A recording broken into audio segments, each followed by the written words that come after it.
Hi praise the lord. నా పేరు Anand. Welcome to the scripture together YouTube channel. ఈరోజు మనము రోమిల్కి రాసిన పత్రిక 8వ అధ్యాయాన్ని కలిసి చదువుకుందాము. మీ దగ్గర బైబిల్స్ ఉన్నట్లయితే దయచేసి వాటిని తెరిచి చదవండి. ఒకవేళ లేనట్లయితే స్క్రీన్ మీద వాక్యం వస్తుంది, దాన్ని చూసన్నా చదవాల్సిందిగా కోరుచున్నాను. రోమిల్కి రాసిన పత్రిక 8వ అధ్యాయము 1వ వచనము. కాబట్టి ఇప్పుడు క్రీస్తు యేసునందున్న వారికి ఏ శిక్షావిధియు లేదు. క్రీస్తు యేసునందు జీవమునిచ్చు ఆత్మ యొక్క నియమము పాప మరణముల నియమము నుండి నన్ను విడిపించను. ఎట్లనగా ధర్మశాస్త్రము దేనిని చేయజాలకపోయెనో దానిని దేవుడు చేసెను.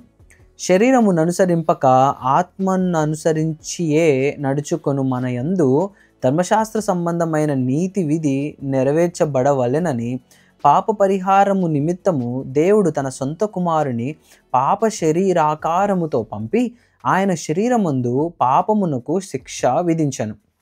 శరీరానుసారులు శరీర విషయముల మీద మనస్సునుంతురు, ఆత్మానుసారులు ఆత్మ విషయముల మీద మనస్సునుంతురు.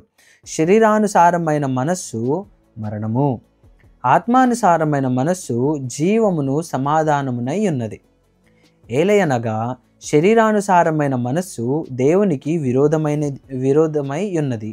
అది దేవుని ధర్మశాస్త్రమునకు లోబడదు, ఏమాత్రమును లోబడనేరదు. కాగా శరీర స్వభావము గలవారు దేవుని సంతోషపరచనేరరు. దేవుని ఆత్మ మీలో నివసించి ఉన్న ఎడల మీరు ఆత్మ స్వభావము గలవారే గాని శరీర స్వభావము గలవారు కారు. ఎవడైనను క్రీస్తు ఆత్మ లేనివాడైతే వాడు కాడు. క్రీస్తు మీలోనున్న ఎడల మీ శరీరము పాప విషయమై మృతమైనది కానీ మీ ఆత్మ నీతి విషయమై జీవము కలిగి ఉన్నది.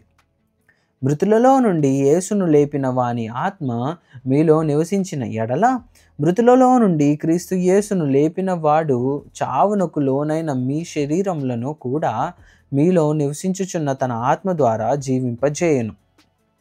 కాబట్టి సహోదరులారా, శరీరానుసారంగా ప్రవర్తించుటకు మనము శరీరమునకు రుణస్థులము కాము.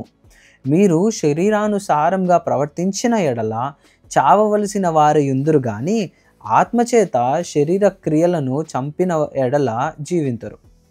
దేవుని ఆత్మచేత ఎందరు నడిపింపబడుదురో వారందరూ దేవుని కుమారులై ఉందురు. ఏలయనగా మరలా భయపడుటకు మీరు దాస్యపు ఆత్మను పొందలేదు కానీ దత్తపుత్రాత్మను పొందితిరి. ఆత్మ కలిగిన వారమై మనము అబ్బా తండ్రి అని మొర్రపెట్టుచున్నాము. మనము దేవుని పిల్లలమని ఆత్మ తానే మన ఆత్మతో కూడా సాక్ష్యం ఇచ్చుచున్నాడు. మనము పిల్లలమైతే వారసులము అనగా దేవుని వారసులము. క్రీస్తుతో కూడా మహిమ పొందుటకు ఆయనతో శ్రమపడిన ఎడల క్రీస్తుతోటి వారసులము. మన ఎడల ప్రత్యక్షము కాబోవు మహిమ ఎదుట ఇప్పటి కాలపు శ్రమలు ఎన్న తగినవి కావని ఎంచుచున్నాను. దేవుని కుమారుల ప్రత్యక్షత కొరకు సృష్టి మిగుల ఆశతో తేరి చూచుచు కనిపెట్టుచున్నది. ఏలయనగా సృష్టి నాశనమునకు లోనైన దాస్యములో నుండి విడిపింపబడి దేవుని పిల్లలు పొందబోవు మహిమ గల స్వాతంత్ర్యము పొందుదునను నిరీక్షణ గలదే. స్వేచ్ఛగా కాక దానిని లోపరిచిన వాని మూలంగా వ్యర్థపరచబడెను.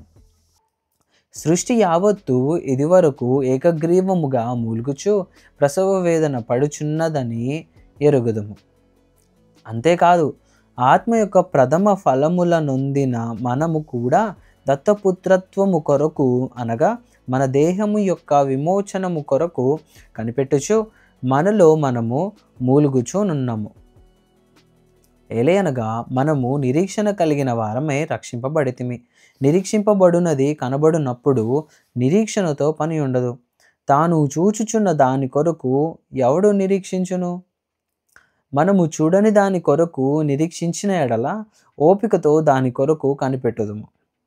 అటువలే ఆత్మ మన బలహీనతను చూచి సహాయము చేయుచున్నాడు. ఏలయనగా మనము యుక్తముగా ఎలాగూ ప్రార్థన చేయవలనో మనకు తెలియదు కానీ ఉచ్చరింప శక్యము కాని మూల్గులతో ఆత్మ తానే మన పక్షముగా విజ్ఞాపన చేయుచున్నాడు. మరియు హృదయములను పరిశోధించువాడు ఆత్మ యొక్క మనసు ఏదో ఎరుగును. ఏలయనగా ఆయన దేవుని చిత్త ప్రకారము పరిశుద్ధుల కొరకు విజ్ఞాపనము చేయుచున్నాడు. దేవుని ప్రేమించు వారికి అనగా ఆయన సంకల్పము చొప్పున పిలువబడిన వారికి మేలు కలుగుటకై సమస్తమును సమకూడి జరుగుచున్నవని ఎరుగుదము.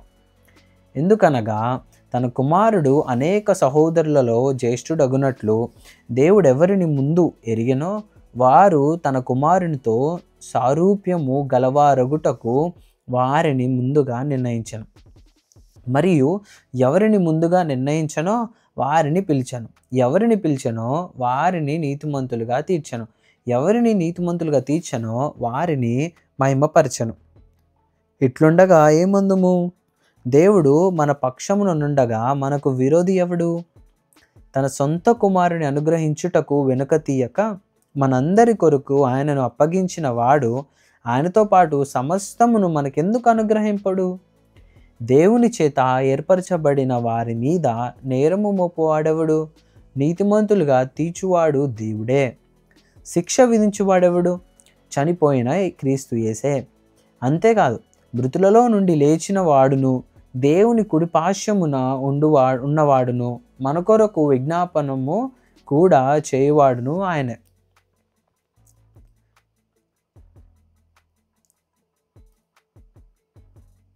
దేవుని చేత ఏర్పరచబడిన వారి మీద నేరం మోపవాడేవాడు, నీతిమంతులుగా తీర్చువాడు దేవుడే. ఓకే. క్రీస్తు ప్రేమ నుండి మనలను ఎడబాపు వాడెవడు? శ్రమ అయినను, బాధ అయినను, హింస అయినను, కరువు అయినను, వస్త్రహీనత అయినను, ఉపద్రవమైనను, ఖడ్గమైనను మనలను ఎడబాపునా? ఇందును గూర్చి వ్రాయబడినదేమనగా, నిన్ను బట్టి దినమెల్లా మేము వధింపబడిన వారము, వధకు సిద్ధమైన గొర్రెలమని మేము ఎంచబడిన వారము. అయినను మనలను ప్రేమించిన వాని ద్వారా మనము వీటన్నిటిలో అత్యధిక విజయము పొందుచున్నాము. మరణమైనను, జీవమైనను, దేవదూతలైనను, ప్రధానులైనను, ఉన్నవి అయినను, రాబోవునవి అయినను, అధికారులైనను, ఎత్తైనను, లోతైనను, సృష్టింపబడిన మరి ఏదైనను మన ప్రభువైన యేసుక్రీస్తునందలి దేవుని ప్రేమ నుండి మనలను ఎడబాప నేరవని రూఢిగా నమ్ముచున్నాను. దేవుడిచ్చిన ఈ వాక్యము దీవించును గాక. మీరు కూడా ఈ అధ్యాయాన్ని మీ యొక్క బైబిల్ స్టడీలో, మీ యొక్క డైలీ డివోషన్లో దీన్ని ధ్యానించవలసిందిగా కోరుచున్నాను. ఎంతో సారవంతమైన మాటలు, ఎంతో సారవంతమైన వాక్యం ఇది.